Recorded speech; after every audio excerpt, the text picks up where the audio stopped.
All right, should we start? So we were discussing about the word Veda. So these are the other names for the Veda. It's called Shruti because it's a revelatory knowledge, and also handed down to us through oral tradition. The second name is Nigama. It's again the text which is transmitted from generation to generation. Another word is Amanaya, means the most ancient primordial text. And another word is Trai. Trai means the three different kinds of mantras that we find. One is of the nature of Rik, poetic. One is of the nature of Yajus, which is a poetry and prose mixture.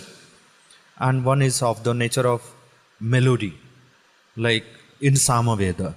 So melodious singing of the mantras. So these are the different names for the Vedas that we find in the tradition. Shruti, Nigama, Amanaya and Trai.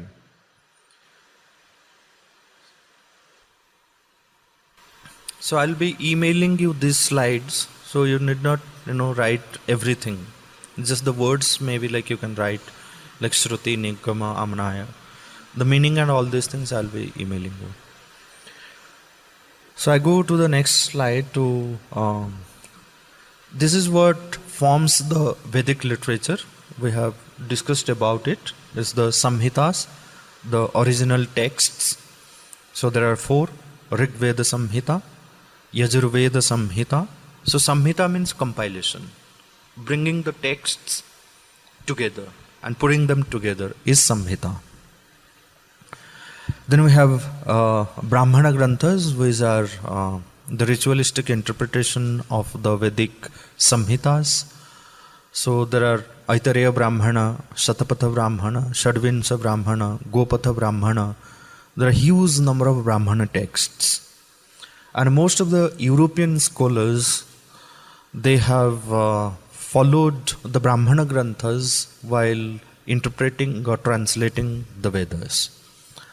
Even Sayanacharya, who was the principal investigator of the project of Vijayanagara Empire, who is responsible for bringing out commentaries on all the Vedas. So he follows mainly the Brahmanas in interpreting. So that's why Sayanacharya's interpretation is a ritualistic interpretation. And also Sayanacharya, because he was not the single person to write the commentary, so there were many people, hundreds of people who were working under him. So it seems that he has not done a careful editing of the work or the review of the work. So therefore one finds lots of inconsistencies in the interpretations. So it's not a very faithful commentary on all the Vedas. Too much inconsistency. So sometimes the simple words are translated or interpreted in very different ways. For example, Amritasya Vani. Amritasya Vani, anyone having little knowledge of Sanskrit would understand it as the eternal message. Okay. The immortal messages, eternal messages. So he translates it as rainwater. So sometimes the truth, Satyam, Ritam, they are translated as karma, sometimes rain, sometimes this, that. So too much inconsistency. So Sri Aurobindo, while commenting on Sayanacharya, he says like he had a profuse knowledge on the certain etymology, the grammatical aspect. He has done tremendous work. So his scholarship is fine, but he didn't understand the spirit of the Vedas. And Sri Aurobindo didn't appreciate the too much inconsistency in Sayana's interpretation, and which is more ritualistic, wherever he, he was forced or he was bound to interpret it, give a spiritual dimension of the mantras. He did that, but most of the places the whole attempt was to link it with some Puranic mythology, and then because he lived in a Puranic age, that was the time, like 12th century. So that was the time when Puranas were getting prominence. So his interpretation is not a very faithful interpretation. Though in most of the universities and most of the people studying the Vedas, they study only Sayana. They study only Sayana. And you can't talk beyond Sayana. Sayana is the authority. That's what you find in the academic field. Why means the only complete commentary on all the Vedas, it's available to them, and because it is ritualistic, they find a support. The traditional people find a support what they are doing in Sayanacharya. So they continue with the study of Sayanacharya. Yeah, in the Western Academy, many people have followed Sayanacharya, many people have not followed Sayanacharya, many people have followed Brahmana Granthas, many people have followed their own way of interpretation. But still the attempt is to find some kind of, like geographical issues, some historical, some social, religious, ritualistic, those kind of things, but never the spiritual depth of the Vedas. So that is where the European and Western scholars, they said that these are all songs of barbarism. So there is nothing that India has contributed towards the spiritual depth or anything. So even Max Muller did that. All the people, Wilson, Rudolf Roth, all those people who have commented upon the Vedas, so all of them are of the same view that there is nothing in these texts. And someone had even asked Sri Aurobindo about Max Muller. So he said, they said that we have heard that Max Muller was incarnation of Sayanacharya. So he said, maybe, but even in his next incarnation also he didn't understand the Vedas. So that was the case with Sayanacharya and Max Muller. So then we have the Aranyakas. I told you that these were the texts which form a part of the Brahmana Granthas, and there are independent Aranyakas also. But they were the texts which were separated from the Brahmana Granthas. These were the texts which were meant for deep contemplation and meditation in the solitude of the forest. Then we have the Upanishads. The principal Upanishads are 12 to 14 Upanishads are considered to be the principal Upanishads on which all the Acharyas have commented upon. Then another important group of texts known as Vedangas. Vedangas these are helpful texts. They are parts of the Vedas. They are you can say like integral part of the Vedic literature, and helpful texts in understanding the Vedas. So you have Shiksha Granthas. Shiksha doesn't mean education. Originally also Shiksha didn't mean education. Shiksha meant training, vocational training. Any kind of training is Shiksha. So that is why you don't find in the entire gamut of Sanskrit literature the use of the word Shikshaka for Guru, for teacher. Hardly. Maybe at one place somewhere Kalidas has used once, or some other people have used once. But Shikshaka word doesn't exist in the sense of teacher in the text. But wherever there is a vocational training, in that context you find Shiksha. So here Shiksha means it is a training for the articulation, clear articulation. So the Shiksha Granthas, there are around 40 Shiksha Granthas. Paniniya Shiksha, Narada Shiksha, Yajnavalkya Shiksha. So they deal with the sounds, the phonetics. So these are the texts on phonetics. So they deal with how the Vedic syllables will be articulated when the Anuswar happens, how it is affected by other sounds, how the Visarga is affected by other sounds, how in a certain condition what will be the accent, whether it was a high pitch or a low pitch or the mid pitch, what does it mean? So all these discussions one finds in Shiksha Granthas. Then you have Kalpa Granthas. These Kalpa Granthas are written in the Sutra style. There one finds both the household rituals and also when we have the huge mass yajnas, so how the altar will be made, and what are the processes, measurements, all these things fall into the Kalpa Granthas. There are Gruhya Sutras and Shrota Sutras. So the Gruhya Sutras are meant for the household rituals, and Shrota Sutras are the bigger rituals. Then Vyakarana is the grammar. So it explains the grammar of the language. So how to understand the Vedas following the grammatical rules. Okay. And then the Nirukta is all about etymology. So there are various shakhas of Vyakarana Granthas, various Vyakarana Granthas. Panini is not the only Vyakarana, only grammarian. There are 9 different systems of grammars which exist. So Nirukta is etymology. So Yaskacharya, which is pre-Paninian period, so he was the first etymologist to give the etymology of the words of the Vedas. And even during his time also, for example, if Panini belongs to 800 BC, so he will belong to 200 years before or 100 years before Panini. So even during that time he said that there are so many meanings, so many root sounds which are lost. He couldn't get the etymology of the words. And whatever etymologies we find in Yaskacharya, again Sri Aurobindo has done a very thorough study of the Niruktas of Yaskacharya. And he says that most of the etymologies that Yaska has given are unscientific. And when we unscientific, because most of the root sounds were lost, meanings were lost. So you find a forceful, interpretation and etymologies of the words, and fanciful.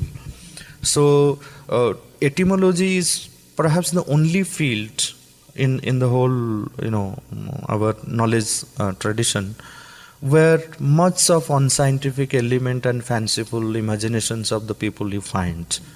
Even now also, like many traditional people, they follow that same fanciful imagination of the etymology. For example, Mayura, which means peacock. So they will say the etymology of the Mayura is what? Mahi. Mahi means earth. And Mahyam Rauti. On the earth it makes sound, so it is Mayura. So Ma of Mahi and Rauti, Ra from Ro, and then where from this U comes, so they will have certain rules to explain. It's very artificial and very fanciful kind of forced interpretation of the words. So whereas when we come to the etymology, the science of etymology that is given by Sri Aurobindo, because Sri Aurobindo's interpretation is based on 2 things. One is his deeper philological study, so deep philology and deep psychology. So both philological and psychological interpretation of the Vedas and our scriptures one finds in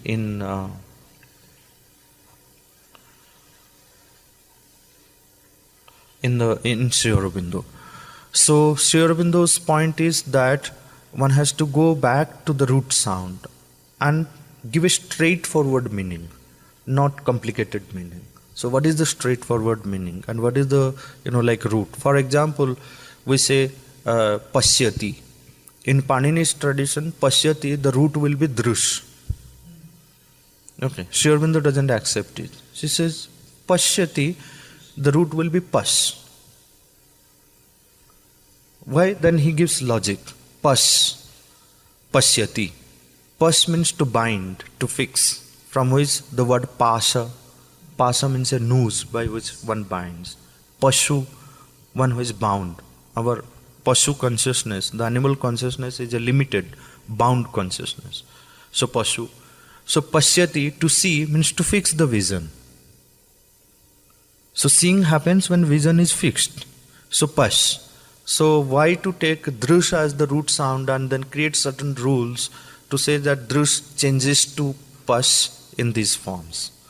That Panini had to do because certain forms of drush were existing during his time and certain forms of pash were existing. So he combined both and then linked it with only one root, because maximum forms, you don't have a pashyanam word, you have darshanam. The future forms, like you don't have a word for like showing, darshayati, darshaka, you don't have pashyaka. Those words, because of the missing words, so maximum words were found from the drush, so he accommodated the forms of pashyati in the drush group. So that was his job. So, but looking at the true etymology, what is offered by Sri Aurobindo, so we have to straightforwardly look at the words and the meanings and the root sounds and the root experiences and then bring out the meaning. What is most befitting in that context. So in Pash, where does the vision come? Binding comes? Yeah, fix the vision. Fixing. Fixing, like anywhere I'm seeing it is fixed. Whatever things you fix, it will come under first. Whether it is vision or hearing or anything will come under. Then it gets, fixed with certain senses. So this is what is Nirukta. Then we have Jyotisha Grantha, which deal with the astronomy and astrology. Those things were necessary because the right time was to be decided when the sacrifice has to happen, when the ritual had to happen. So Jyotisha helps in that way. Then Chandas. Chandas where it explains about the metrical patterns. Okay. So that's why in the tradition it is said that before reciting a Veda mantra, one has to know who is the Rishi, to whom it was revealed, and who is the Devata, who is the deity invoked in the mantra, and what is the Chandas, what is the metrical pattern in that. So these three one has to understand and then recite the mantras. So for a better understanding of the mantras, for better effect, so these three have to be known. So these 6 texts were known as Vedangas. This forms the Vedic literature. Samhitas, Brahmanas, Aranyakas, Upanishads and Vedangas. Now there are these branches of the Vedas. Now when we say Rig Veda, now we feel that it is only one. Yajurveda, only one. Samaveda, Atharva Veda. But they had so many branches. And many branches of these Vedas are lost to us. So what is available to us today in the name of the Vedas is just a fragment, one section of the Vedas which existed before. So this is what was mentioned by Patanjali, who belonged to 200 to 400 BC. So who has written the commentary on Panini's Ashtadhyayi. Patanjali has this Mahabhashya. So in his Mahabhashya he mentions, he said Rigveda had 21 branches. Out of 21 branches, so the 5 names of 5 branches are available. We hear about names of 5 branches. All the names of 21 branches are not available. Out of these known 5 branches, only 1 branch is available to us. So what we have in the name of Rigveda today is just one branch, that is called the Shakala branch. That one branch is available which contains 10,500 mantras, around 1,085 some suktas or hymns, and divided in 10 books, like first mandala, known as mandala, prathama, first mandala, second mandala, third mandala, up to 10 mandalas. So they're very well organized, well compiled by Vyasadeva. Then we have Yajurveda, which is available to us in 2 different forms, Shukla and Krishna. Now there is a story behind it, Shukla and Krishna. They say that it is Yajnavalkya who is the Rishi of Shukla Yajurveda. He was the disciple of Vaishampayana, And Vaishampayan was related to him also, Guru also. And Yajnavalkya was very, straightforward kind of person. So, and he didn't believe in, exaggeration or didn't believe in anything. But he was not a person that he will just believe in anything like that. He used to question. So one day something happened, he questioned to Vaishampayan and Vaishampayan got angry. He said, I am not accepting you as my disciple. Whatever I have taught you, you reveal it, even you give back to me. So the story says that Yajnavalkya vomited all the knowledge that he had received from Vaishampayana. That is how he returned. And there were many other disciples. They took the form of titiri bird and they ate that vomiting. So that is why the Krishna Yajurveda becomes the Taittiriya branch, Taittiriya Shakha. So Shukla Yajurveda, then again Yajnavalkya decided that he will never have a human guru. So he invoked Surya, he did Surya Upasana, and because of the blessings of Surya, he received fresh knowledge. And those, whatever he received, so that is available to us as Shukla Yajurveda, the pure knowledge. Krishna Yajurveda is a mixed knowledge which is not received directly from, which is received, the Shukla is received directly from Sun God and the pure knowledge. Krishna is the knowledge where the human element is, involved. So that's why the name Krishna is given to that portion. So the two branches we have, Shukla and Krishna, but in total there were 101 branches which existed before. So that's what Patanjali mentions in Mahabhashya. Kanva and Vajasanai of Shukla Yajurveda. And then we have Taittiriya and Maitrayani and Katha, this and Kapishtalaka for Krishna Yajurveda. So now you can see the 16 names of Shukla Yajurveda are available, branches, but out of which 2 only are available. Then we have 85 names are available for the Krishna Yajurveda Shakha, only 4 are available. Okay. Then we have Samaveda, so for which 1000 branches were available. 13 names are recorded. We have the record of 13 names and only 3 branches are available. And then Atharva Veda had 9 branches, only 2 branches are available, Shaunaka and Pippalada. So Pippalada is a later discovery. So it was discovered in Odisha, Ganjam district of Odisha. The whole Atharva Veda was recovered from there and printed. That was long back. So, but that was the area where the Pippalad Shakha Atharva Vedis were. See, no. The thing was, it was there in the oral tradition. Discovered in the sense, the manuscript was discovered. The written form of it. Lying with some pandit or some library like that. Or the written form came much later. I don't know, maybe this century or recent. Yes. Okay, so this was That Patanjali said that only 5 remain of the 21 branches of the Veda. So 5 names. 5 and of which only 1 actually remains. So how did it get lost? It just, the oral tradition was on. Even in oral tradition also it was lost because those branches of people were not available. It's not like some Vedas came, like now they bring everything over. So this is how it was lost. So there are various commentaries on the Vedas. The first commentaries were the Brahmana Granthas, next were the Upanishads. Then you had Nirukta Yaskacharya, where he tried through etymology to give an explanation to the Vedas.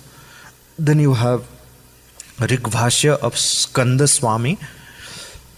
It's not a complete interpretation, the complete bhasha, it's a partial sum of the mantras only. Then Rigartha Dipika of Venkata Madhava, again a partial interpretation of Rig Veda. And then we have Sayana Bhashya, all the 4 Vedas, the commentaries are available. And then you have some of the European scholars, Rudolf Roth, Max Muller, H.S. Wilson, R.T.H. Griffith. They were the leading interpreters of the Vedas. And then we have Swami Dayananda Saraswati, who for the first time revealed the scientific interpretation of the Vedas, for whom Sri Aurobindo had a great admiration. And then we have Sri Aurobindo. And before Sri Aurobindo, we had the historical interpretation of the Veda by Avinash Chandra Das. Then we had geographical interpretation by Umesh Chandra Vidyaratna. Then we have astronomical interpretation by Bal Gangadhar Tilak. Scientific interpretation by T. Paramashiva Iyer. So many people have looked at the Vedas and given their views on the Vedas and have tried to pull out certain aspects of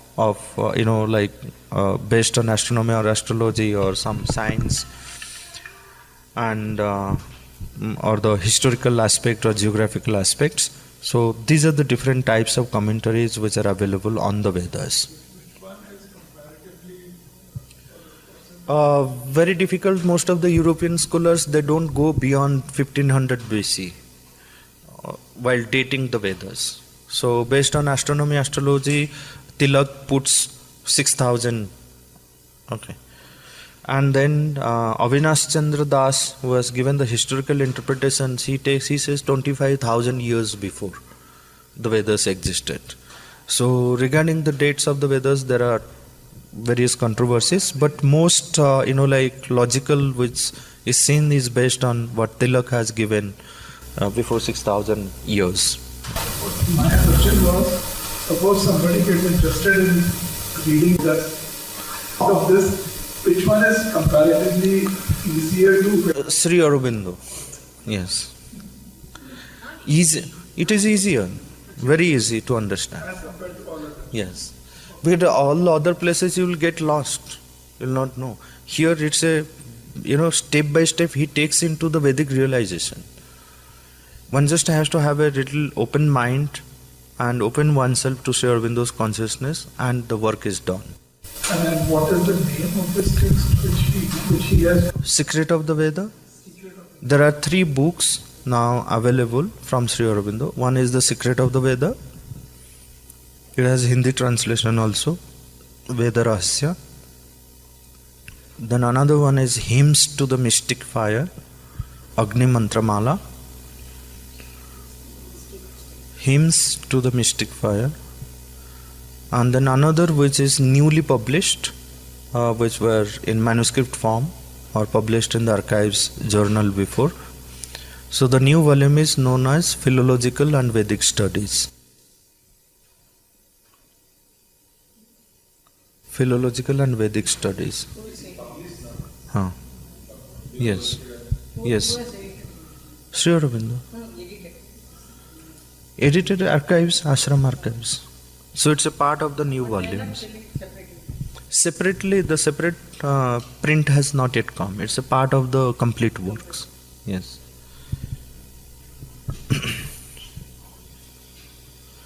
So now, a little bit of the technical side. I'll tell you.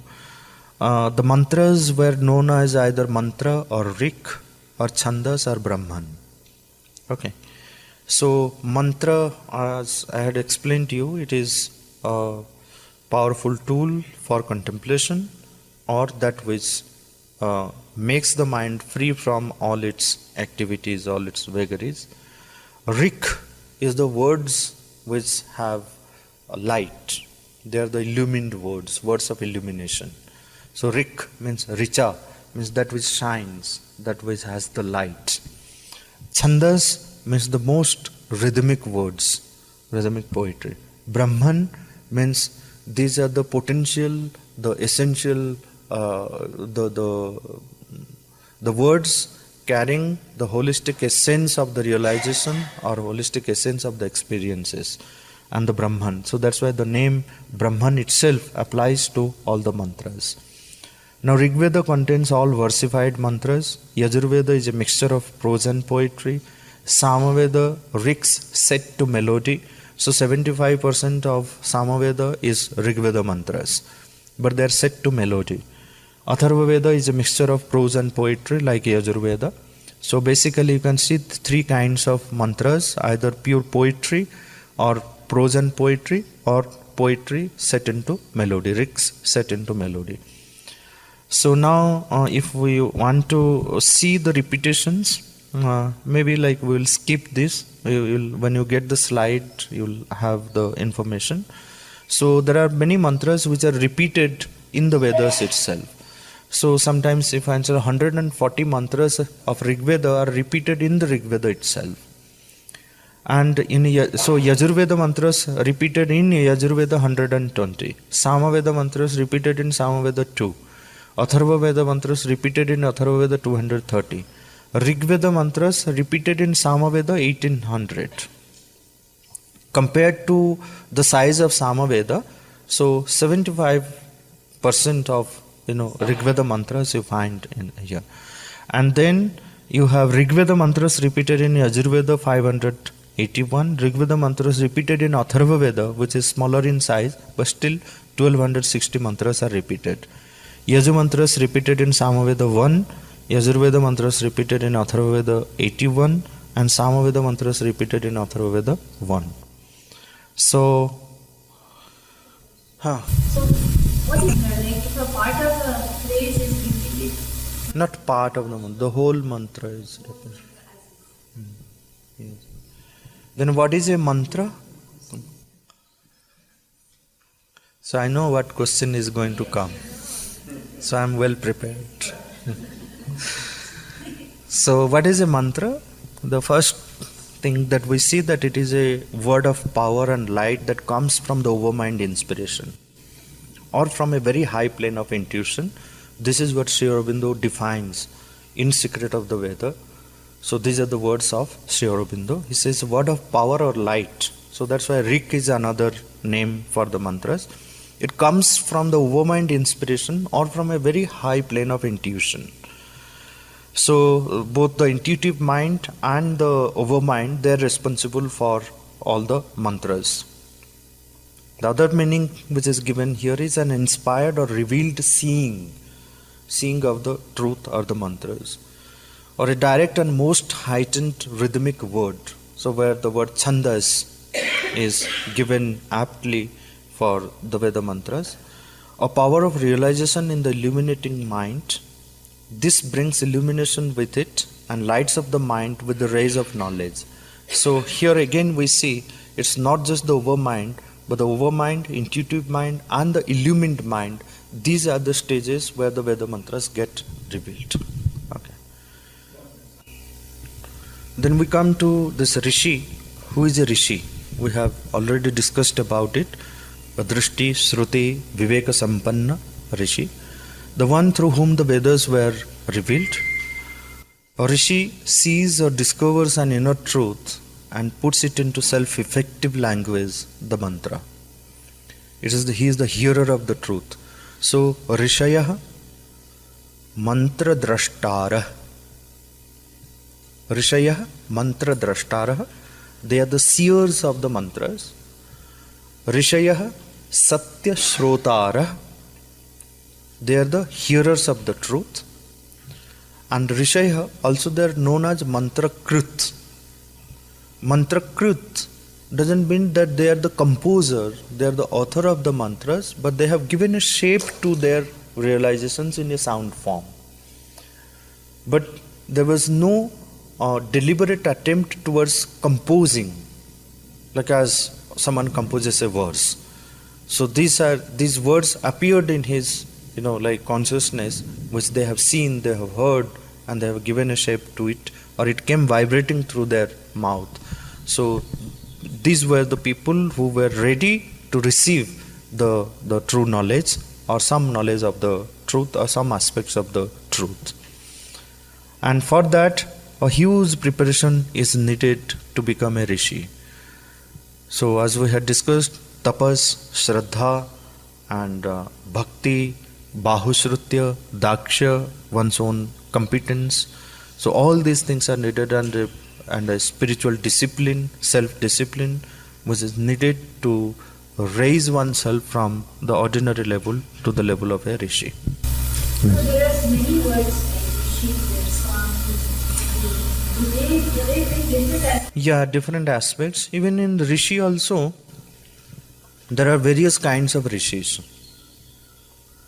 Mantra drashta rishis were considered to be the highest kind of rishis. There were other rishis who never had a vision to see the mantras.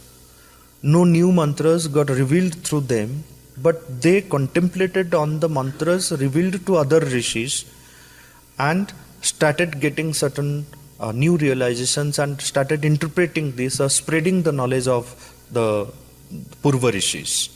So they were also called rishis. So there are mantra rishi, there are kandarshi, there are devarshi, there are brahmarshi, there are rajarshi, there are various kinds of rishis who existed before. So I'll send you one of my articles where I have listed out all the different kinds of rishis which existed with examples. So how this rishi tradition it continues. And again, like we have these two streams. One is a rishi dhara, one is a muni dhara. Okay. So rishi dhara is of the mimamsa prasthana, and muni dhara is more of the nyaya prasthana. Now what happens? Rishi, he is wide. He doesn't remain confined within himself. He sees the truth everywhere. He has come out of himself and he has become one with everything and being. Is the rishi. But the muni lives more within himself. Within the limit, he interprets everything. And he interprets applying his own mental intelligence. Okay. So it's more intellectual. For example, like all the darshana granthas that you see. So where there is a attempt towards the analytic knowledge, the scientific rigor one finds in the explanation of the Vedic rishis. They are the muni dhara. The rishi dhara is more of revelation, more of seeing, more of hearing, more of revelation is the rishi dhara. And both the dhara continues from a time immemorial. So both the dharas continues in our tradition. So Muni has to, so someone once had asked to Sri Aurobindo that if truth is the same, it was asked in the context of Shankaracharya, so then why he differs? Why he differs? So Sri Aurobindo commented that therefore he is a Muni. The Muni, the very nature of Muni is that he has to differ. If he doesn't differ, he is not a Muni. He will look at differently. He will establish his own philosophy. So that there has been the attempt that what happens, although they have the realization, but they have the realization, they know that this is the truth, but they will still, blend everything to establish their own philosophy. That a certain school of thought is established. So this is where they differ. And that is the task of a Muni. Muni, yes. Not Rishi, a Muni. So Rishis, Yeah. Munis have they equally contributed as so-called authors? We don't say they have contributed equally or unequally, that's again a question that's debatable. Both of them, they have contribution towards the knowledge system, but quantitatively difficult to say how much. They were, for example, like if you look at Sri Aurobindo, he had many realizations. Like he saw the Vedic deities. He had communion with the Vedic deities. Like the Vedic Rishis had the realizations. Much before he came into the Vedas, he already had the realizations of many, many deities in the Vedas. So the Veda was a confirmation to his realization before he came to the Vedas. So when we look at this aspect, we can call him as a Rishi. Now again, when Sri Aurobindo came to Pondicherry, there were VVS Iyer, Subramanya Bharati, and few other people, Vedic scholars. They were traditional Vedic scholars, Vedic learners. The entire Veda was there in their memory. So those kind of scholars they were. So they used to sit before Sri Aurobindo and learn the Vedas afresh. Subramanya Bharati asked once to Sri Aurobindo that like we have been trained in the tradition and we know the Vedas. We have studied all the bhashyas and whatnot. We are very deep into the Vedas. But every time we come to hear you, learn the Vedas from you, everything is new and it's appealing. Where from you get all these meanings? If something existed, then we also should have known. We could have derived those meanings. But all these meanings, where from you derive? Which bhashya, which commentary? So he simply said, Sri Krishna has shown me a new science of language based on which the meanings of the Vedas will be revealed to the humanity. Sri Krishna has shown me. When he writes the Gita, essays on the Gita, again you can see, he says that he placed the Gita in my hand. He placed the Gita in my hand. The kind of like Sarvam Vasudeva Mayam Jagat darshan that he had in the Alipur jail. And the Gita says, Sarvam Vasudeva Mayam iti Samhatma Sudurlabha. To have the Vasudeva darshan in everything and being, this Mahatma, this great soul is Sudurlabha, is rare. So he was that rare personality, you can call him. And he had all the aspects. He had the Rishi aspect, he had the Muni aspect, how logically he has explained everything. When we read his text, if someone wants to really know how should we present the truth, what should be the approach and the methodology of presenting the truth, read Life Divine. How truth has to be presented, with what logic, with what rigor. One can derive a new paradigm of research presentation from Sri Aurobindo's writings. So he had all these aspects. At the same time, he is also considered as to be the last avatar. He is considered to be Kalki, last avatar. With Kalki, among all the 10 avatars, it is the Kalki is the last, yet to manifest. That was the thing. No? So, Sri Aurobindo, so recently one person has written a book, Sambhavami Yuge Yuge. So there he has proved how Sri Aurobindo was the Kalki avatar, the last avatar. And it was Sri Aurobindo who has confirmed that there will be no pralaya again. Pralaya was a condition for new creation. He said now, with the coming of the supramental energy onto the earth consciousness, supramental force, so pralaya is not a condition for new creation. So there will be no pralaya. That is the assurance he has given. So there are many aspects to it. He is called the avatar, he is called the Rishi, he is the Muni.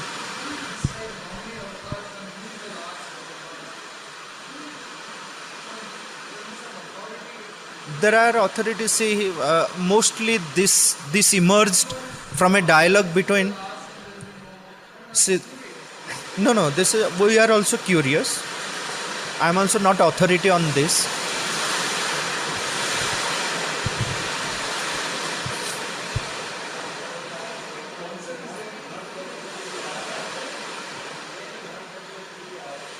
So maybe Sri Aurobindo wants that not to speak about it. No, actually it emerged from a very serious dialogue between Amal Kiran, K.D. Setna and It emerged from this dialogue between Amal Kiran.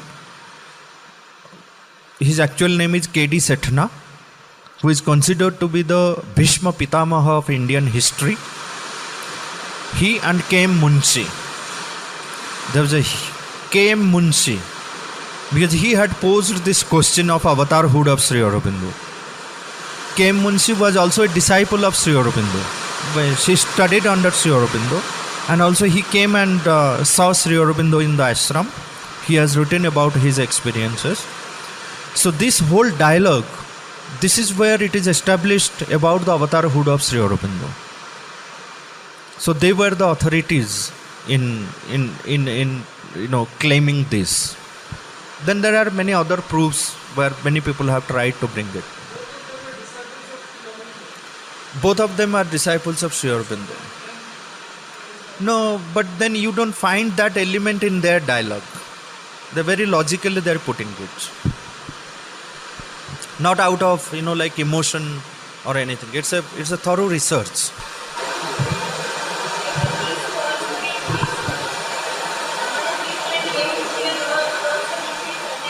They were like Amal Kiran had the blessings. He had like Sri Aurobindo had mentioned about like there are people who have realized the supramental truth. So he has not named many people, but maybe like we can think that Amal Kiran was of like very highly realized person. Very highly realized person. Realized person. Anyway, so I wanted to ask this question to you from yesterday. So like eventually, what's the mantra? So I found my slide. He's the Rishi. Okay.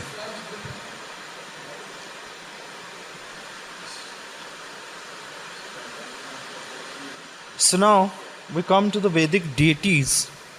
Because it is in the Vedas that we find invocation to many, many deities. Agni, Indra, Vayu, Marudgana, Vishwadeva, Rudra, Pashupati, Vishnu, Ila, Saraswati, Mahi. But who were these deities? Later, all these deities, they became some like Varuna. The significance of Varuna in the Vedas is different and in the Puranas it is different, although there is a close connection. So unless and until one knows the Vedic symbolism, the Puranic Varuna will not be, he is known as the god of ocean. Indra is known as the god of rain. But in the Vedas it is a completely different symbolism. Agni is just the physical fire. So Sri Aurobindo says all these deities, they are representatives of certain faculties of our consciousness. They operate at the cosmic level and they operate also at the individual level. So these deities are not like as we understand the different images and all these things, but they are responsible for certain faculties of the consciousness. For example, like Varuna. We take Varuna. Varuna in the Vedas, he is responsible for bringing largeness and vastness and purity into the consciousness. So maybe because of this vastness, he is in the later period, he has become the god of ocean. God of ocean, the Samudra, Sagar Devata. So because of the vastness. So similarly, Mitra, in the later period, he has become, the word Mitra has become confined to sun. But in the Vedas, it's a different god. Mitra is the one who brings harmony, proportion, concordance into the different parts in harmonizing all parts of our being, harmonizing our thoughts, in bringing symmetry,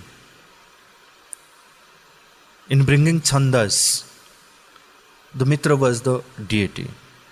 So similarly, Agni is the willpower. Agni is the willpower, the Sankalpa Sakti, Dridha Sankalpa Sakti. So without Agni's force, so one cannot move forward, one cannot take up any action. And Indra represented the divine mind, the pure divine mind. So you can see the connection of Indra with Indriyas, all the senses, coming from the same root. Manas is also one of the Indriyas. So when we take these psychological meanings of the deities and then look at their presence in the different Vedic mantras, so when we take this and then start looking at the presence of these words or these deities, how they are described in the Vedic mantras, there is a consistency. But what happened in the traditional interpretations, and especially Sayanacharya, Agni is given one name. For example, Vardhamanam Svedame is a Vedic expression for Agni, one who grows in his own home. Vardhamanam Svedame. So Sayanacharya has translated it as like the firehouse. Swadama is the firehouse, Agni's own home. Okay, where the fire ritual is done. And Vardhamanam, like every day he is increasing in that, like more rituals happening. That is what is the interpretation given.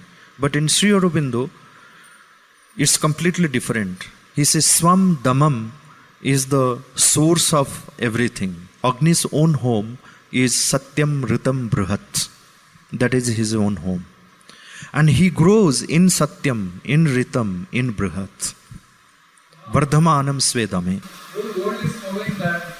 Sayanacharya. What is it? How is it wrong? Sayanacharya. Chanacharya. Now, we getting to know this, how Sri Aurobindo, as far the world is concerned, 90% of it, when they say Vedas, what are they looking at? Rituals. They are looking at Chanacharya as Vedas. Rituals. Everywhere, I mean, I'm saying even as a common man, or common people. It is all ritual. Now what Sri Aurobindo says, he says, when we read Sri Aurobindo's interpretation, it is so practical that we see all these gods and goddesses in ourselves and how it helps in our inner growth. You may read 500, 5,000, 5 lakh people who will say that yes, I am from that society and I am telling you 5 crore people are wrong and we 500 people are saying, please read it, interpret this with his logic and you will find it. And this whole scenario is really disturbing. Whichever way it is disturbing, whether people are accepting Sayanacharya or Sayanacharya is to be proved differently by 500 or society people. How do I synergize all this? No, the thing is like there are many even traditional pundits. For example, I'll give you, I have already given you the example of Subramanya Bharati and all these people who were well read, but finally they had to give it up and then accept Sri Aurobindo. Kapali Shastri. Take example of Kapali Shastri, who was a disciple of Ganapati Muni.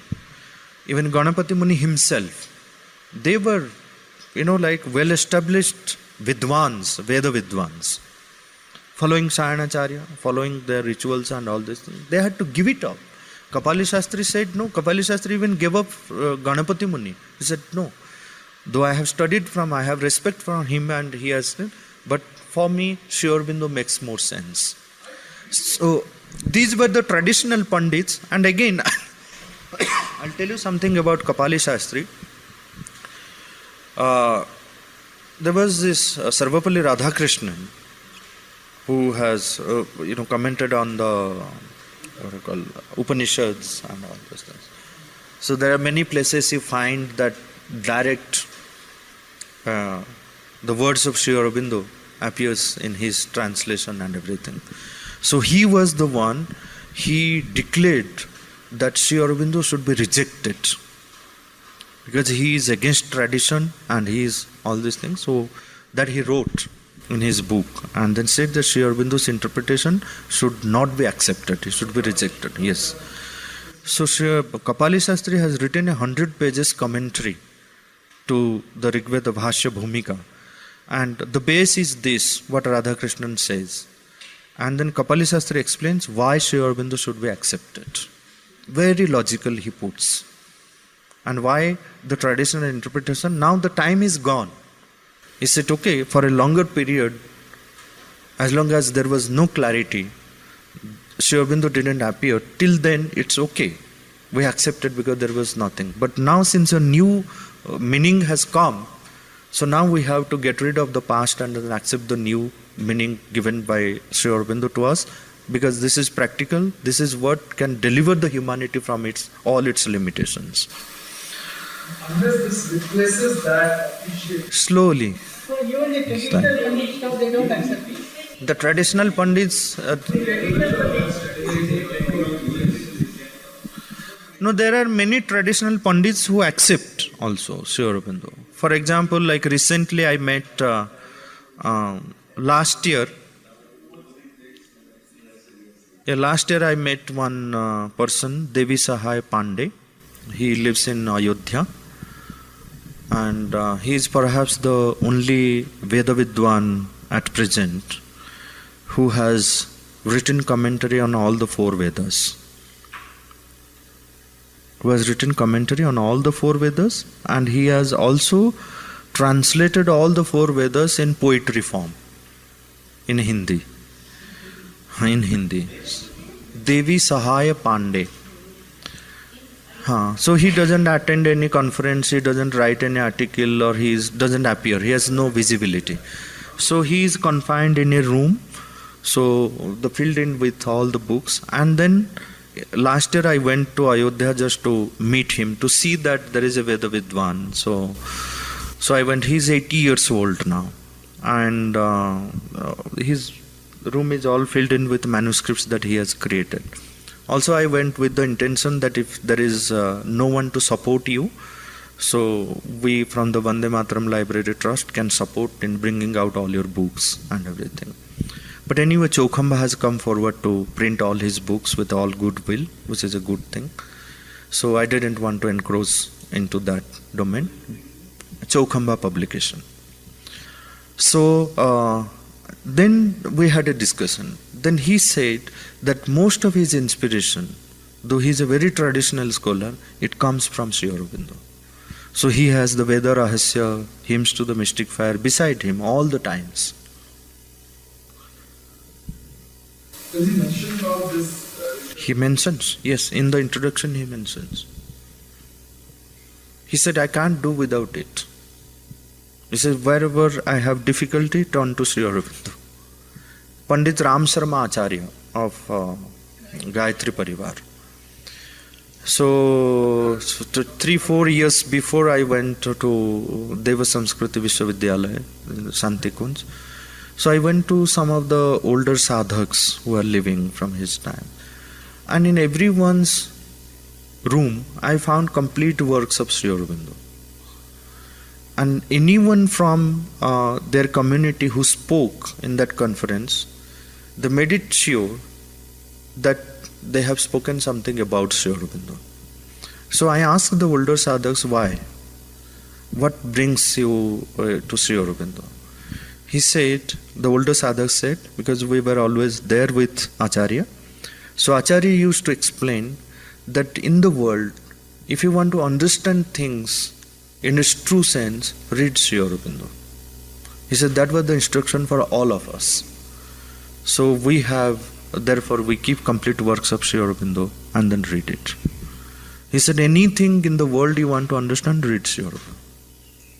That was Sri Ram Sharma Acharya. So there are people who are, But they read Sri Aurobindo in which language? English. And he spoke Yes. They have good knowledge of English. Who? They don't know Sanskrit. Huh? Oh, that discussion with Devi Sahai Pandey. Yes, we had Sanskrit conversation. We had Hindi, not English. Hindi and Sanskrit, no English. But he has good knowledge of English also. So that almost English we didn't record that Sanskrit or Why should we record everything? Yes, I know. You wrote about it. So the next question would be, did you put it on Facebook?